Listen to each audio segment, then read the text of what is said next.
And welcome back, everybody. That's right. Welcome to the Podcaster Nation. Now, the reason I say welcome back, you've heard this a million times, is because I know you were just listening to one of my other episodes.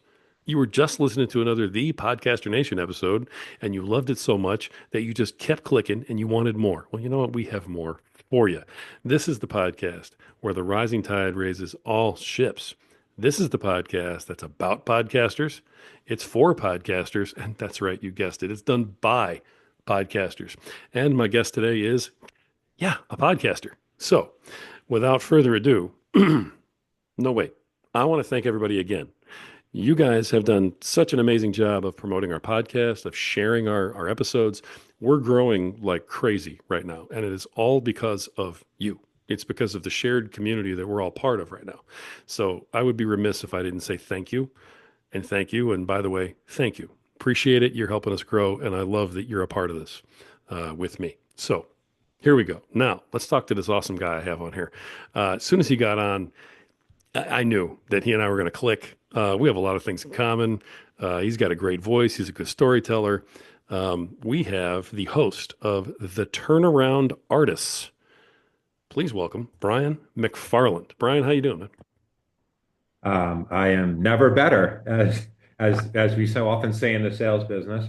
If I were any better, I'd be twins. And Oh, I got that because I never repped for Time Inc. It was the one big company I never repped for, and they were told that when their clients said, "How are you?"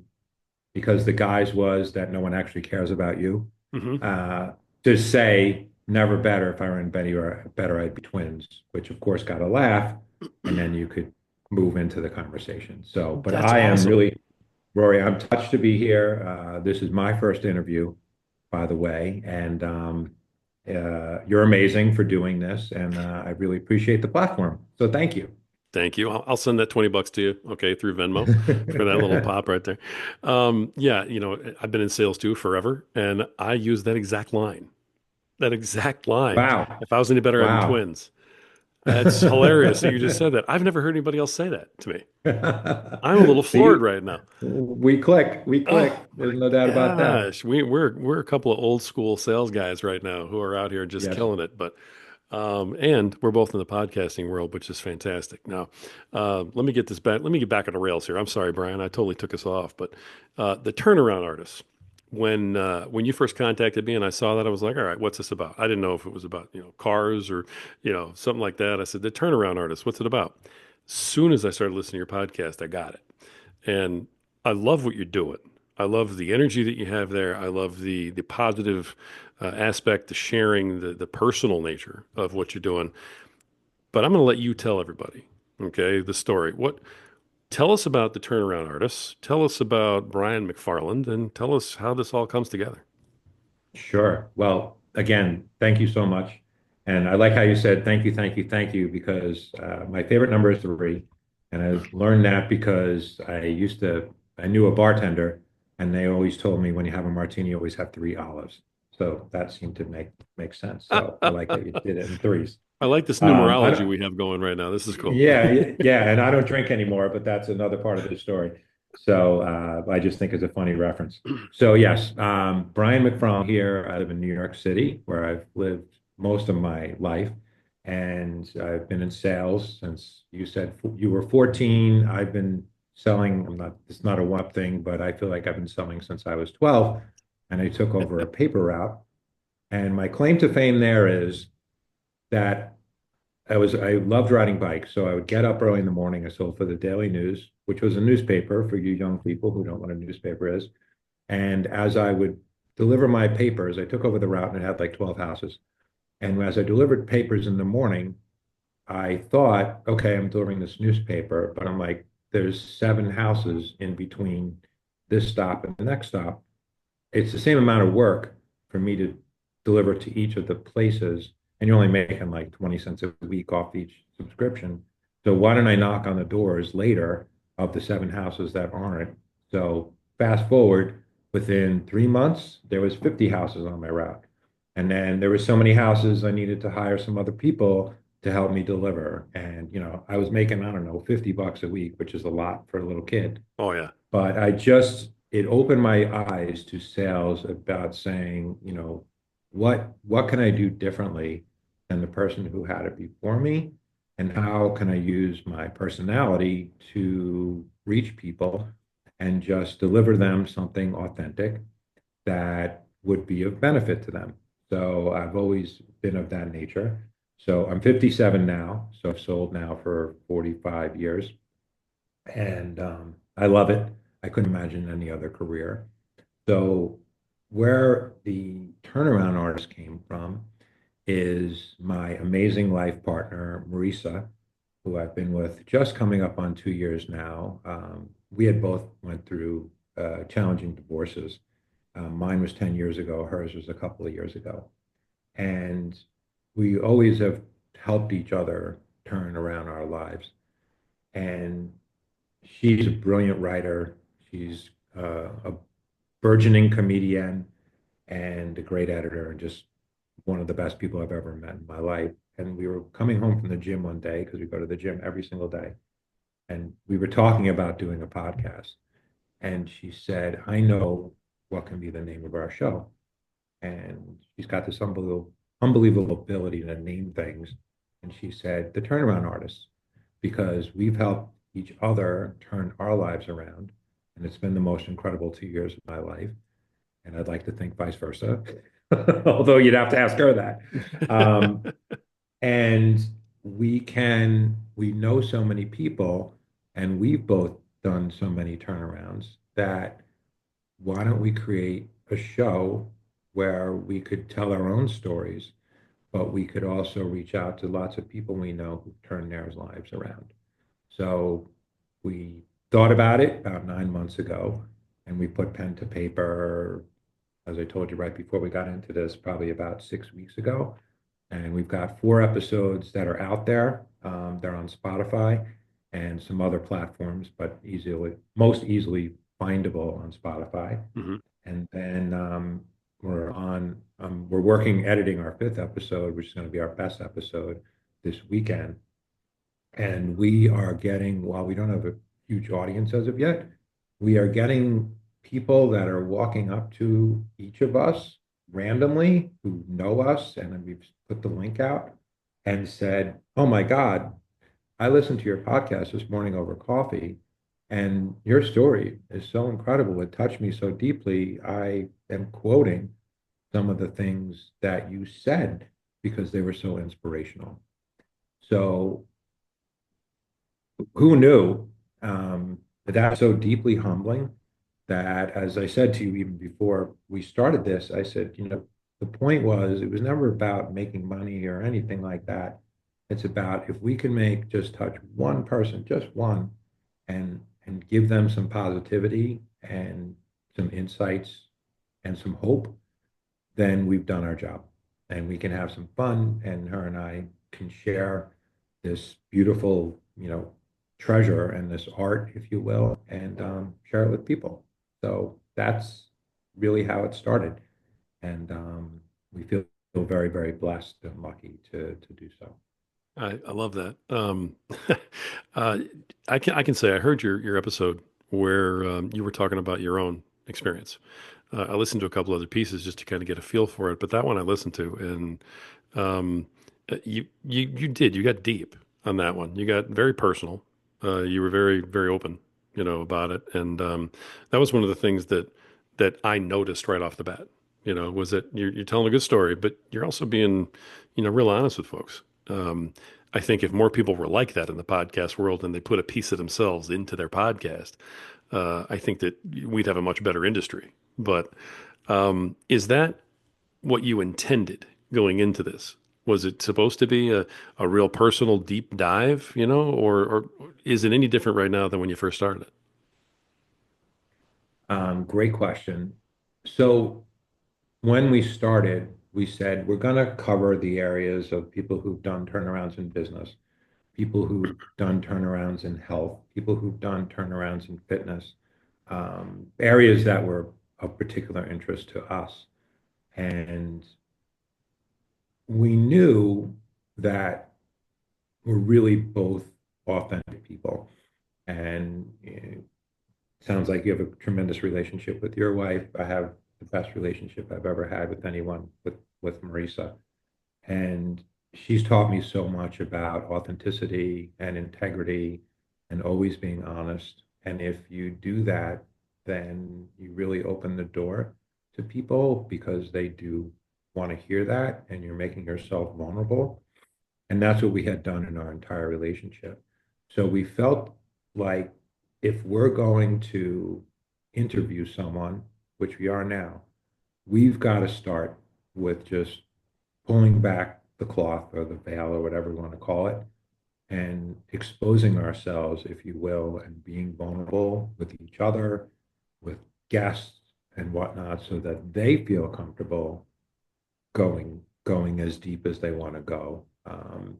And we found, from the first episode was about a good friend of mine who turned around the Showtime platform and made it somewhat what it is today, to each of our own personal stories, to how I turned around spinning classes in the fitness industry, to an episode that's we're going to finish up this weekend, which is someone in my building whose husband committed suicide in 2008, and she had little kids, and she's literally walking across the country. Her name is Lisa Harris. She wants to get that message out there. So she's walking across the country on her own from LA to New York to change the mindset of saying mental illness to mental fitness.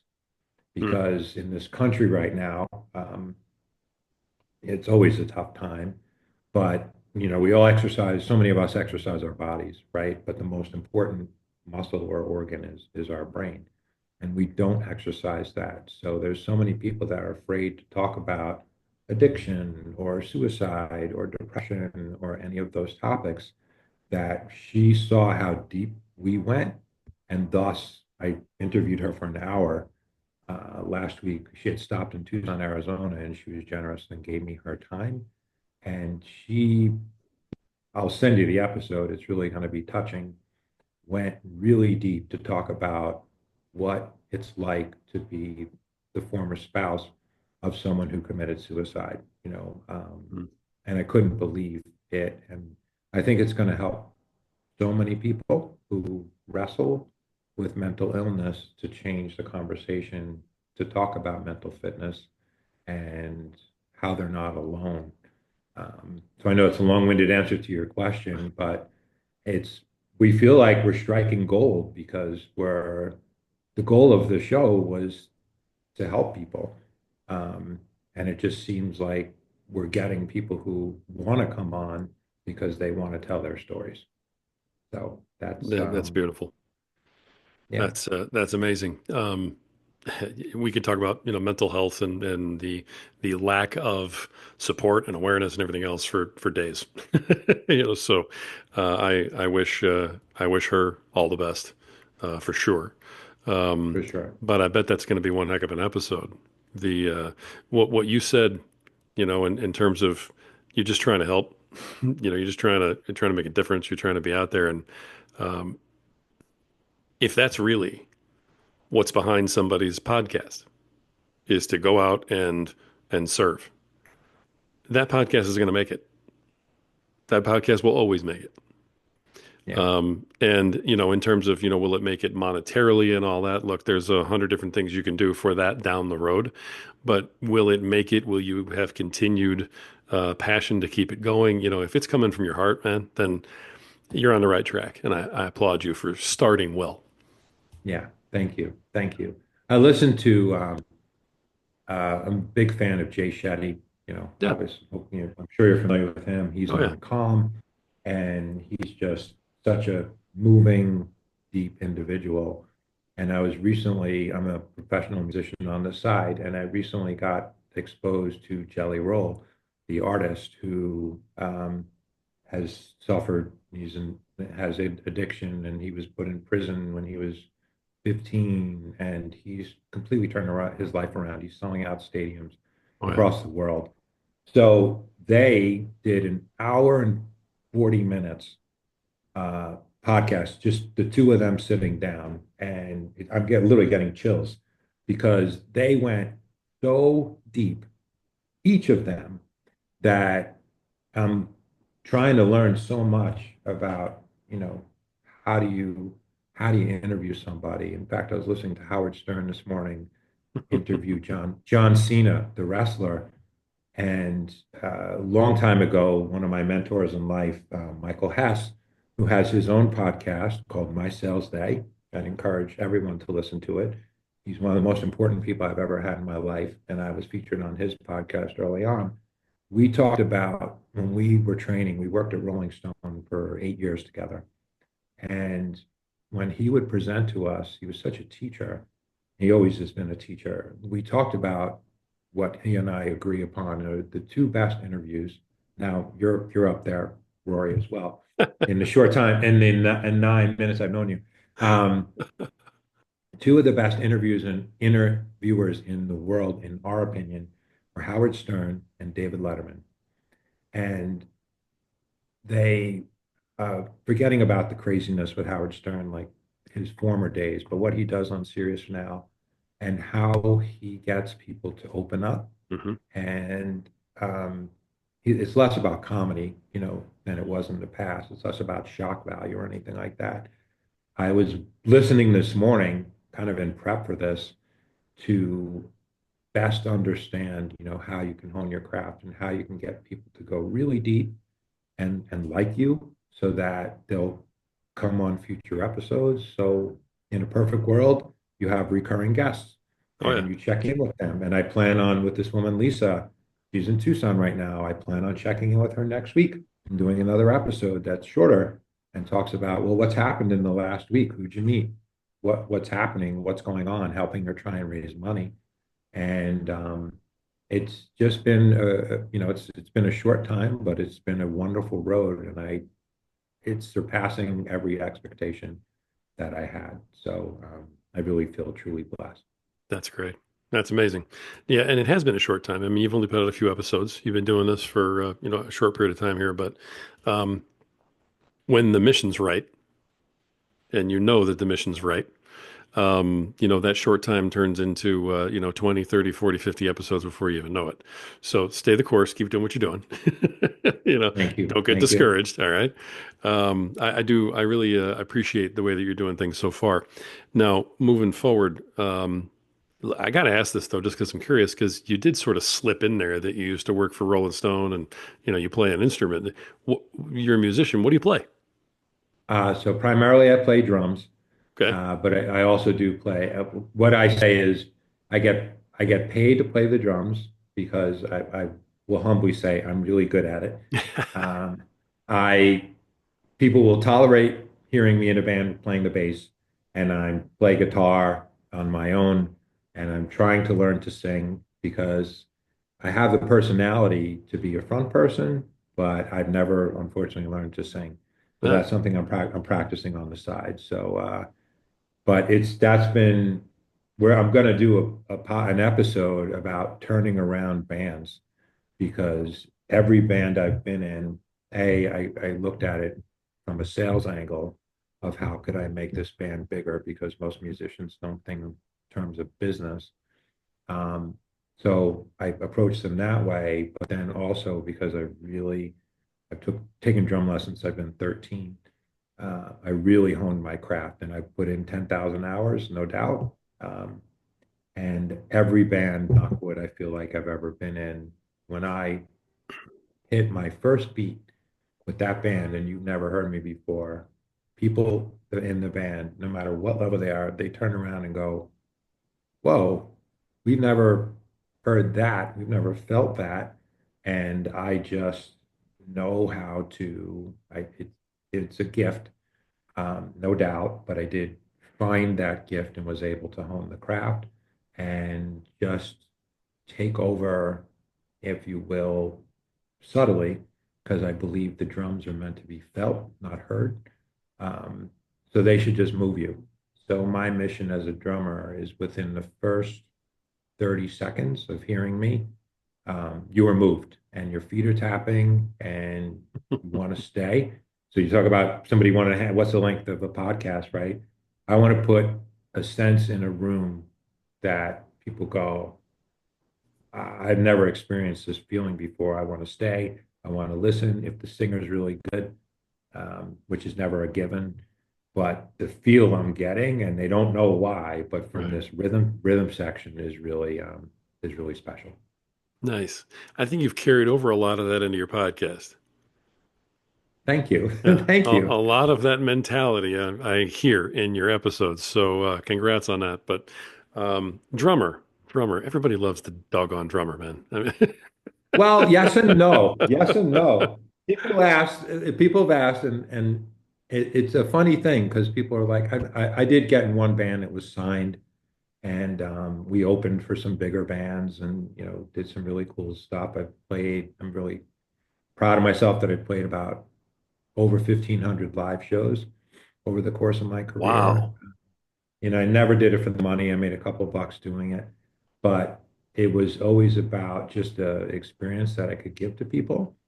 And people would then say, "Oh, must be able to hook up," because I'm actually kind of shy with approaching women. Um, don't know why, but I always, we may get to this, but I always like need an angle. I could never be the guy in a bar who just walks up to somebody and be like, hey, some stupid line or something like that. I always needed an angle. So I always felt like by playing the drums, I wasn't a person in the crowd. I was on stage, but I was felt, not necessarily seen because you're in the back. Hmm. And I've always liked being in the back. I play soccer. I played one semi-professional game, but I play with, groups, and I'm the goalie because I like to be in the back and watch what's going on and evaluate it as it's happened. But as the drummer, kind of the punchline I was getting to here is everyone's like, oh my God, you're in this rockin' band. You must get all these women interested. And I'm like, okay, let me explain something. At my level, I'm hauling in several hundred pounds of gear, sweating my butt off an hour before to set up, blowing my ears out for the next 4 hours. Then it's 2 o'clock in the morning, and then I got to schlep out several hundred pounds of gear. Tell me when the time that I'm meeting women during this process is over the course of playing for 30 years. I think I dated one person that I met at a gig. Um, so it's kind of, maybe I guess if you're the lead singer or the lead guitar player, you may do better than me, but that's never really why I was in it. But it's so much fun, and it's so much fun to you know when you come into a room and you see everyone just sitting at the bar, or it's a wedding or something like that, and then you start playing, and then within the 30 seconds the dance floor is full, and in large part I know that's because of me. That's the greatest gift I could ever hope for as a musician, and that's really what I get every time. So again, just another area of my life I feel truly blessed. And I'm not in a band right now, and it's kind of killing me because I'm like, I want to play again, but I got to find the right situation, and I haven't found that in the last couple of years. I mean, you just keep dropping these nuggets too, like, oh, I played semi-professional soccer too, oh, by the way. I mean, I've been a sales guy for most of my life. That doesn't really sum up everything you've been dropping as you go. Oh, I also work for Rolling Stone. Oh, I also have been a drummer forever. Oh yeah, also I've played semi-pro soccer. What else? You're like a CIA spy or something that we don't know about? I mean, what's going to come in the I next five wouldn't minutes here, man? I wouldn't pass the CIA background check. That's for sure. Not even close. I would never want to be in the CIA. I hate Oh any boy. sort of violence or anything like that. Oh But my God. I hope it doesn't come across as too egotistical. But I've always, whatever I do, I get, just sounds like you too, right? I get really passionate. If you're not going to do it full bore, then just don't do it. Right. Um, so I've been fortunate that some of these things I chose, like drums, and I just pursued them. Some of these things sort of fell into my lap. So I would say playing music, sales, playing soccer, uh, teaching spinning classes, which I did for 23 years. That was, sort of a unique thing that I did. Trying to be a good father. Um, My kids would debate that. So that's an area of development for me. I would say being a good life partner. I've Yeah. been divorced once, so I guess I wasn't that great the first time, but I'm really learning from those mistakes and trying to be better the second time. And now this. So I want to be the best podcaster I could be. And while still pursuing these other things, I'm adding this into the mix. And I told you right before we started, when I was 17, and I hope the listeners are interested in these stories. When I was 17, I my track record was asking out women. I didn't know how to do it, and I was really badly dressed because no one in my family ever liked clothes. So, and I couldn't even go to a clothing store. So, A, I was shy. B, I had glasses, kind of the trifecta of strikes that you ever think you could have anything going on with women. Excuse me. So I asked out my claim to fame. This shows you humility and vulnerability. I didn't understand that back in the day, the way it was supposed to go is like, hey, um, whoever your name is, like, hey, we've been friends. How about we go to the movies, right? And then you see how that goes. And hey, maybe we go out to dinner and see how that goes. And you go on a bunch of dates. Most people would go, yeah, of course you do that. Well, I didn't know there was that step. I would just go, and if I liked somebody, I would just say, hey, would you like to go out with me? And back in my day, we sound of similar age. If you said to go out with me, that was after a series of dates, and then you would see each other, and then you would be going steady and out with a date. Right. So Steady. I Yeah. remember it's steady, right? So I remember I asked out 13 girls in a row who I would say, hey, would you like to go out with me? And they'd look at me like, what are you talking about? Like, we've never even been, this is the longest conversation we've ever had. So they would say, I want to be friends with you, but um, no. And I was so confused. And then I would go home and I'd cry later. And then I remember talking to one of my best friends at the time, and I had gotten told no the 13th time. And I gave up. And I called the guy friend, and I was like all upset. And he's like, "So wait, you asked out so and so?" And I said, "Mm-hmm." And he said, "So you're complaining about 13 times you got told no, right?" And I said, "Yeah." He said, "Can you explain to me what you said?" And I said, "Well, I rode my bike over to her house, and she was hanging out, and we talked on her lawn. And within 5 minutes, I said, 'Hey,' her name was Wendy. Hey, Wendy, wonderful person. I haven't kept in touch with. Wendy, would you like to go out with me?" And the look on her face was like, "What are you talking about?" And she was like, "Well, I'd love to continue being friends with you, but that's no, if you're asking for a yes or no question." And I was like, "Well, I can't be friends with you because you don't want to go out with me." And so I told my friend that, and he's like, "Dude, you don't ask a girl out. You have to ask her to go to the movies. Like, what are you doing? Why didn't you talk to me sooner?" And he was like, he would hang out and there was 12 girls interested in him. So the point I was getting at is, so I'm all shy and whatnot.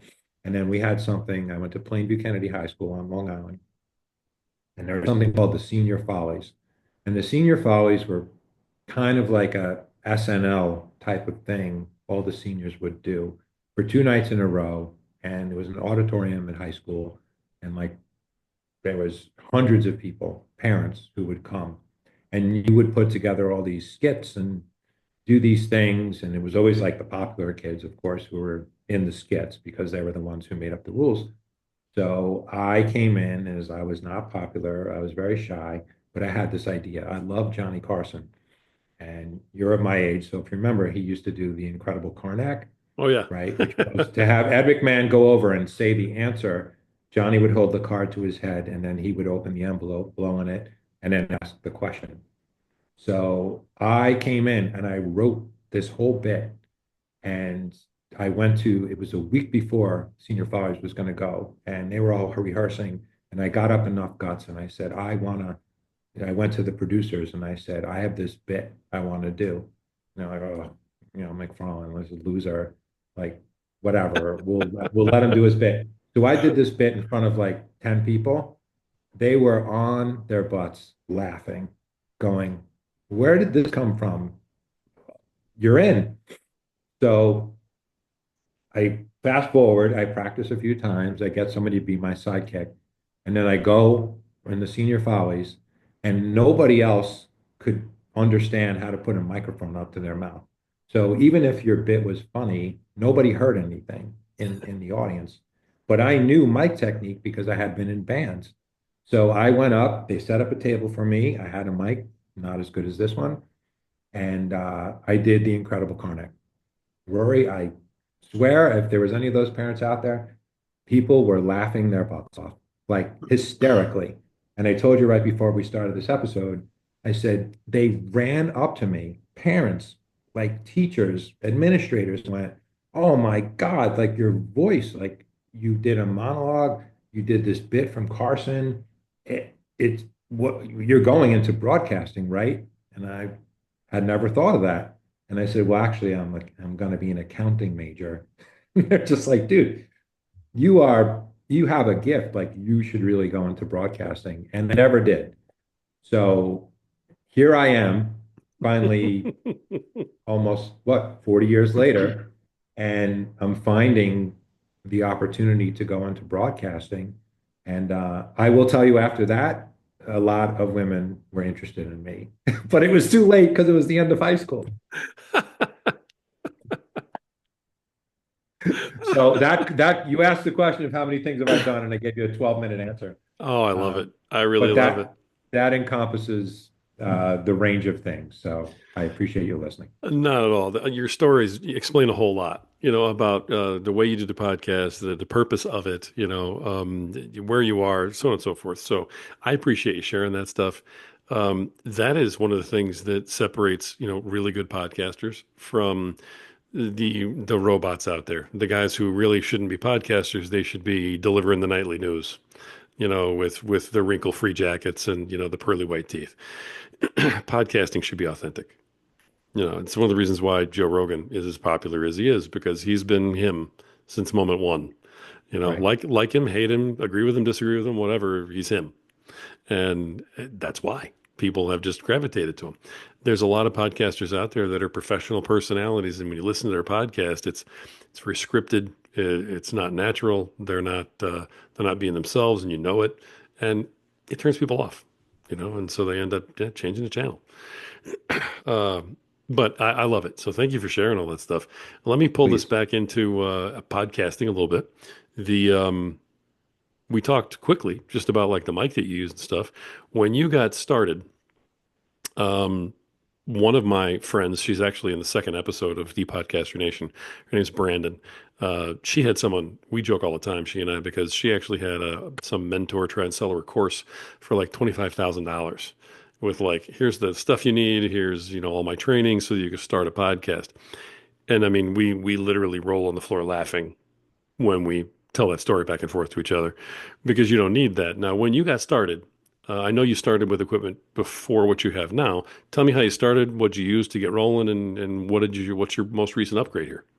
Oh, sure. Well, when COVID hit, as a salesperson, you can appreciate there was no more personal meetings. So Oh everything yeah. was Zoom or Skype or whatever it was.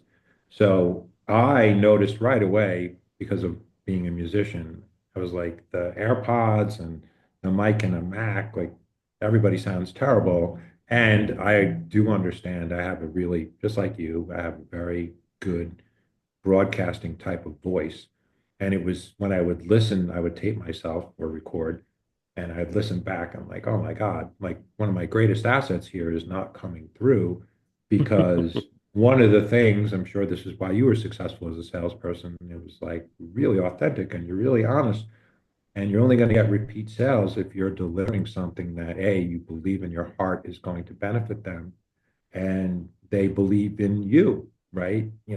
If you're a fake, you just said everybody's gonna. I'm not listening to that podcast. Right. So I got first. So I start doing these. So I go, oh, I do my YouTube research, and it's like there's an inexpensive mic. It's called the Revelator.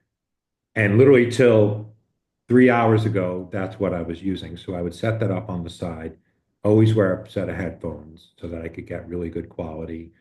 Put a background like you see behind me. That would be something that, for the listener, they're not seeing, but it's the first piece of art I ever bought. It's this purple painting. And it's just something unique that people see and go, wow, that's a cool painting behind you. And there's a story behind it. So I figured that all out very quickly during COVID because I had to figure out my greatest asset in sales was being able to go see people. So now that was cut off from me and people weren't going to their office. My second greatest asset is I write handwritten cards to everyone I ever meet. I'm going Mm. to get your address, by the way, and thank you for that. And I'm printing up postcards for the turnaround artists that we're going to thank every guest in handwritten. So now people don't go in their office, can't deliver handwritten cards. No one has an office phone. I can't leave voicemails. You can't call people's cell phones. So you better, when you get that in-person meeting on the Zoom, you better, that's the Super Bowl. That's what I looked at it as. So I Yeah. started with the Revelator, and then just today, I bought the Blue Yeti. And the reason I bought the Blue Yeti was because my life partner and we want to kind of maybe do a separate podcast, or we want to do a podcast where we just sit every morning, we sit on the couch and we just call it couch chat or couch coffee talk or something. And we're sitting, apart, but close. And the Revelator, as you know, is unidirectional. So only if we talk into it. So it doesn't really sound that great. But as you know, a lot more than me about this stuff, the Blue Yeti, you can set it on so it does 360. Yeah. So I wanted this so that her and I can sit away from each other on the couch and pick each other up because we have some really interesting conversations. And even her daughter said, she's like, you guys have such cool chats when you talk and you're in other rooms. It sounds, it doesn't sound like you. It doesn't sound like a conversation. She's like, you got to pick up when you guys just speak. So I A/B tested, and I told you right before this to my boss, and I said, "What sounds better, this one?" He's like, "Oh, it sounds really good. Your voice is great." Or this one, and without seeing anything, he's like, "Oh, that second one, that was really good. You sound so deep." So this one was a third of the price of the other one, and so this is what I use. I bought some really nice Bose headphones. I have my Mac, but I don't use the audio or video on here. And we're using Riverside as our There you go. sort of, capturing and recording and editing platform right now. And then I put the episode up out on Spreaker, and then I use that link, and then I put it on Spotify, and Spreaker also lets you put it out all over the place. So Right. I'm an infant in this business. So separately, as we get to know each other, I'll be asking for your tips because I know I could be doing things a lot better, but that's what our setup is right now. We can always be doing better, all of us. You know what I mean? So nobody knows everything there is to know. So don't don't sweat it, man. You're making progress. You're doing really well for such a short time in the business. Keep it up. Thank you. Um, okay. So just in the interest of time, I do need to kind of get to a couple of these other questions here. Sure. The Yeah, you and I have a lot in common. I think we probably could sit here and talk for a while. So I'm gonna rein it in just a little. But the the podcast itself, I can tell you're having a good time. And just for the record, I think it's a great idea. The little coffee chat thing.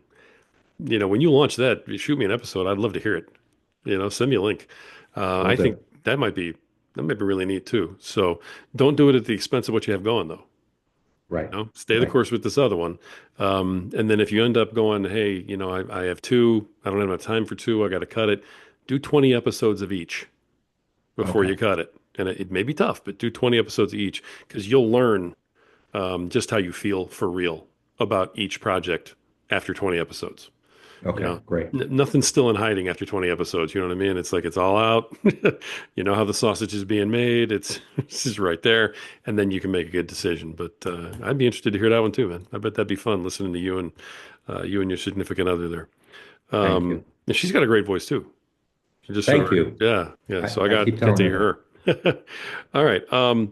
On the podcast, in having to do with the podcast, I always ask everybody a corny question, and so I want to throw that here to you. I may have heard the answer already, but um, what is the thing you love the most about podcasting, and what is the thing that you hate the most about podcasting? Great. What I love the most is the ability, well, uh, it's often been said, and it probably did this too, much with you, that I love to talk. And I'm still trying to work on we were born with two ears and one mouth, if you use them in that ratio. Right. So I try and be a good listener. My girlfriend has tried to rein me in on talking too much, as is everyone in my life, but I hope to be interesting enough that people will listen. So I just love the platform to talk, to speak, and to ask people questions and get to know them. What I like the least is the a bit of the technical aspect of saying, so for example, with Lisa, the woman who did the suicide episode, I captured an hour and 5 minutes of content, right? You told me earlier the sweet spot is 25 to 35 minutes. I Yeah, right. agree. So how do I trim the fat, right, and bring that back to a 25 to 35-minute episode? Um, and also keep my voice out of the way because as you're doing here, you're letting me do 90% of the talking. And that's what in this episode Lisa should be doing, right? She's the one who should be educating us. So it's figuring out what's the balance. And I'll tell you, you've probably heard this podcast. I'm listening to a great book. I educate myself. It's called My Brother and Me. Hmm. It's apparently a very, very famous podcast. And they wrote this hilarious book. And it's helping me so much. And they basically said, look, kind of we're saying now, a listener is giving you the most precious resource that they'll never get back, and that's their time. So if when you're editing, even 1 minute, you don't think that's valuable to the listener, then cut it because they're gonna, it's gonna be just too much for them. So I thankfully close this question with saying Marisa is an incredible editor. So she's able to go in and she has better technology savvy than me and say, no offense, but you're telling a story here, and this episode is not about you. It's about this person. So we need to cut this out. And I think that is the hardest thing for me to do. Yeah. Right, great answers. That's why I keep asking this question of everybody because I get different and really good answers from everybody I ask it to.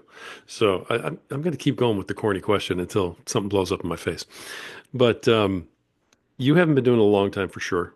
But even in just a few episodes, you're always learning. You're always running into problems. You're always running into things, unforeseen circumstances. In the short time you've been doing it, um, what's one thing you could give out as advice to somebody who maybe is getting ready to start, or someone who's young in the business, that you've already learned to either look out for or make sure you have, or any of those things? What's one thing that you want to point out to people? That's a great question. Having an outline and doing a pre-call with your guest to stay within the frame of the outline Hmm. has been critical because Marisa and I practiced once when she was talking to me and we did it unscripted. I was all over the place, probably like I am with you. Stories were too long. Yes, they were interesting, but it was just too much meat right on the bone, if you will. So then she would say, "Give me an hour," and she would kind of outline and script an episode so that we'd both have the script and we'd stay on message. Hmm. So it would still be a conversation and a Q&A, but it would keep me from going off the reservation. So that's the number one thing I've learned is head into it with a real good outline of what you want to talk about so that you can try and be relatively concise. Love that. Absolutely love that. I actually started that way when I was, first in the business, having an outline just so that you always have something to go back to, because you'll be following a train of thought, or your guest says something and you go off the rails a little bit, and you got to have something to pull you back. onto it. I don't use it anymore, admittedly, because I've been doing this for so long that if we get off the rails, that's okay. Because you know what? It's my podcast. If I want to go off the rails, I'm going off the rails. But when you're new and you're trying to establish that, it's important. And so that's really great advice, especially for, only having been around for a few episodes so far. So Thanks. nice, nice. I like it. All right. We're going to wrap things up here. Is there anything that I didn't cover or didn't talk about the podcast that you want to make sure that you let people know about the podcast, about your project, looking for people, anything else?